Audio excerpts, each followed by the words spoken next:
The Book of Ruth, Chapter 1. In the days when the judges ruled in Israel, a man from Bethlehem in Judah left the country because of a severe famine. He took his wife and 2 sons and went to live in the country of Moab. The man's name was Elimelech, and his wife was Naomi. Their 2 sons were Mahlon and Chilion. They were Ephrathites from Bethlehem in the land of Judah. During their stay in Moab, Elimelech died, and Naomi was left with her 2 sons. The 2 sons married Moabite women. One married a woman named Orpah, and the other a woman named Ruth. But about 10 years later, both Mahlon and Chilion died. This left Naomi alone, without her husband or sons. Then Naomi heard in Moab that the Lord had blessed his people in Judah by giving them good crops again. So Naomi and her daughters-in-law got ready to leave Moab to return to her homeland. With her 2 daughters-in-law, she set out from the place where she had been living, and they took the road that would lead them back to Judah.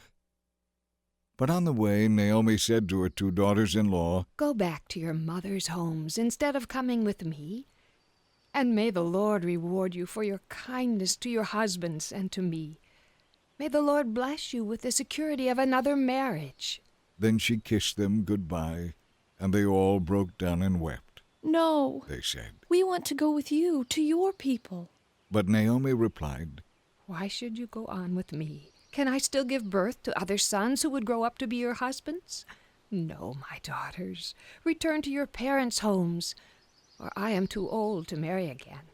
And even if it were possible and I were to get married tonight and bear sons, then what? Would you wait for them to grow up and refuse to marry someone else? No, of course not, my daughters. Things are far more bitter for me than for you, because the Lord himself has caused me to suffer." And again they wept together. And Orpah kissed her mother-in-law goodbye. But Ruth insisted on staying with Naomi. "See," Naomi said to her, "your sister-in-law has gone back to her people and to her gods. You should do the same." But Ruth replied, "Don't ask me to leave you and turn back. I will go wherever you go and live wherever you live. Your people will be my people, and your God will be my God. I will die where you die and will be buried there. May the Lord punish me severely if I allow anything but death to separate us." So when Naomi saw that Ruth had made up her mind to go with her, she stopped urging her. So the 2 of them continued on their journey. When they came to Bethlehem, the entire town was stirred by their arrival. "Is it really Naomi?" the women asked. "Don't call me Naomi. She told them. Instead, call me Mara, for the Almighty has made life very bitter for me. I went away full, but the Lord has brought me home empty. Why should you call me Naomi when the Lord has caused me to suffer, and the Almighty has sent such tragedy?" So Naomi returned from Moab, accompanied by her daughter-in-law Ruth, the young Moabite woman. They arrived in Bethlehem at the beginning of the barley harvest. Chapter 2. Now there was a wealthy and influential man in Bethlehem named Boaz, who was a relative of Naomi's husband, Elimelech. One day Ruth said to Naomi, "Let me go out into the fields to gather leftover grain behind anyone who will let me do it." And Naomi said, "All right, my daughter. Go ahead." So Ruth went out to gather grain behind the harvesters. And as it happened, she found herself working in a field that belonged to Boaz, the relative of her father-in-law Elimelech. While she was there, Boaz arrived from Bethlehem and greeted the harvesters. "The Lord be with you," he said. "The Lord bless you," the harvesters replied. Then Boaz asked his foreman, "Who is that girl over there?" And the foreman replied, "She is the young woman from Moab who came back with Naomi. She asked me this morning if she could gather grain behind the harvesters.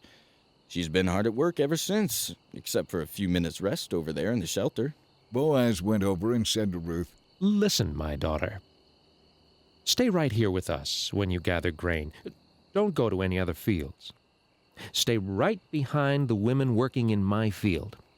See which part of the field they are harvesting, and then follow them.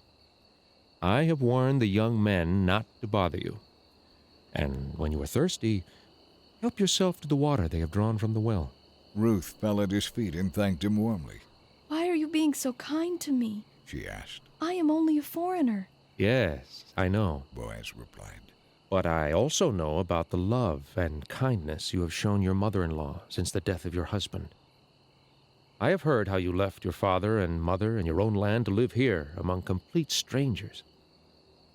May the Lord, the God of Israel, under whose wings you have come to take refuge, reward you fully.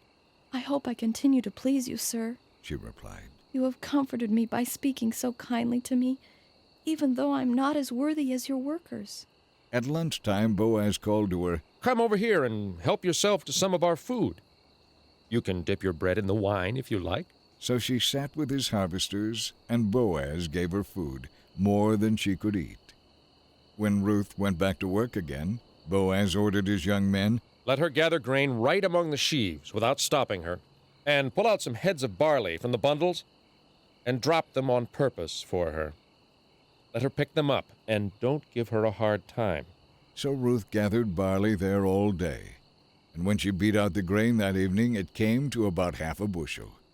She carried it back into town and showed it to her mother-in-law. Ruth also gave her the food that was left over from her lunch. So much! Naomi exclaimed. Where did you gather all this grain today? Where did you work?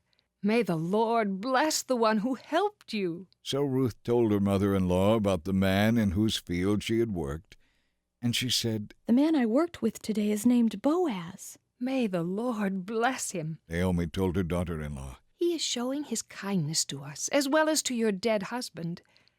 That man is one of our closest relatives, one of our family redeemers.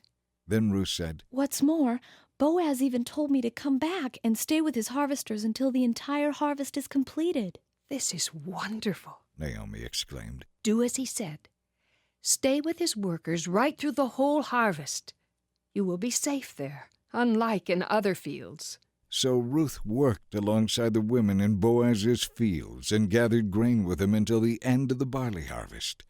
Then she worked with him through the wheat harvest too. But all the while she lived with her mother-in-law.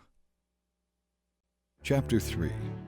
One day Naomi said to Ruth, My daughter, it's time that I found a permanent home for you, so that you will be provided for. Boaz is a close relative of ours, and he's been very kind by letting you gather grain with his workers. Tonight, he will be winnowing barley at the threshing floor. Now do as I tell you. Take a bath and put on perfume and dress in your nicest clothes. Then go to the threshing floor, but don't let Boaz see you until he has finished his meal. Be sure to notice where he lies down. Then go and uncover his feet and lie down there. He will tell you what to do. I will do everything you say. Ruth replied. So she went down to the threshing floor that night and followed the instructions of her mother-in-law. After Boaz had finished his meal and was in good spirits, he lay down beside the heap of grain and went to sleep. Then Ruth came quietly, uncovered his feet, and laid down. Around midnight, Boaz suddenly woke up and turned over. He was surprised to find a woman lying at his feet. Who are you? He demanded. I am your servant Ruth. She replied. Spread the corner of your covering over me, for you are my family redeemer. The Lord bless you, my daughter. Boaz exclaimed. You are showing more family loyalty now than ever by not running after a younger man, whether rich or poor. Now, don't worry about a thing, my daughter. I will do what is necessary, for everyone in town knows you are an honorable woman. But there is one problem. While it is true that I am one of your family redeemers, there is another man who is more closely related to you than I am. Stay here tonight, and in the morning I will talk to him.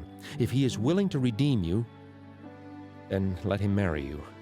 But if he is not willing, then as surely as the Lord lives, I will marry you. Now, lie down here until morning. So Ruth lay at Boaz's feet until the morning. But she got up before it was light enough for people to recognize each other.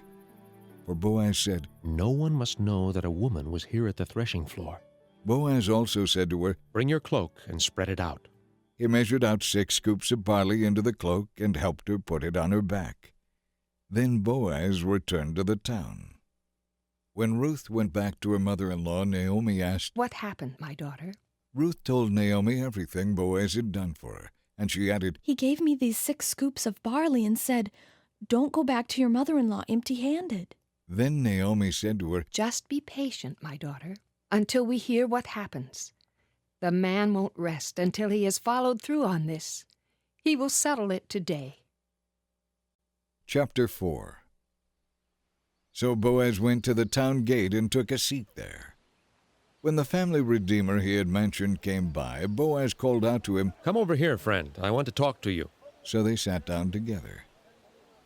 Then Boaz called 10 leaders from the town and asked them to sit as witnesses. And Boaz said to the family redeemer, You know Naomi, who came back from Moab. She's selling the land that belonged to our relative Elimelech. I felt that I should speak to you about it so that you can redeem it if you wish. If you want the land, then buy it here in the presence of these witnesses. But if you don't want it, let me know right away, because I am next in line to redeem it after you. The man replied, All right, I'll redeem it. Then Boaz told him, Of course, your purchase of the land from Naomi also requires that you marry Ruth, the Moabite widow. That way she can have children who will carry on her husband's name and keep the land in the family. Then I can't redeem it, the family redeemer replied. because this might endanger my own estate. You redeem the land. I cannot do it. In those days, it was the custom in Israel for anyone transferring a right of purchase to remove his sandal and hand it to the other party. This publicly validated the transaction. So the other family redeemer drew off his sandal as he said to Boaz, You buy the land.